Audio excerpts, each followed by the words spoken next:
আমার নাম হলো আসমা আজিজ। আমি অনেক দিন ধরে হাঁটুর ব্যথার সমস্যায় ভুগছিলাম। ডক্টর আলীর কাছে এলাম। আমাকে অনেকে ডক্টর আলীর কথাই প্রেসক্রাইব করলেন। তারপরে ওনার কাছে এলাম।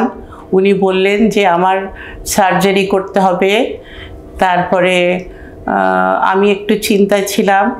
তারপরে বেশ কিছুদিন পরে ওনার কাছে এলাম। এসে উনি আমার হাঁটু টাটু দেখে তারপরে উনি বললেন যে হ্যাঁ, আমার এটার হাঁটুর সার্জারি করতে হবে, কেননা আমার অনেক দিন ধরে রয়েছে, আবার সমস্যা রয়েছে। তারপরে আমি ওনার কাছে এলাম। উনি তারপরে আমাকে হাঁটুর উনি সার্জারি করলেন, করে তারপরে সার্জারি করে এখন কিন্তু আমি অনেক ভালো আছি। আমি এবার কেয়ার হসপিটাল থেকে করায় কিন্তু এখন অনেক ভালো আছি। ডক্টর আলীকে অনেক অনেক ধন্যবাদ। উনি আমার জন্য সার্জারি করে দিলেন।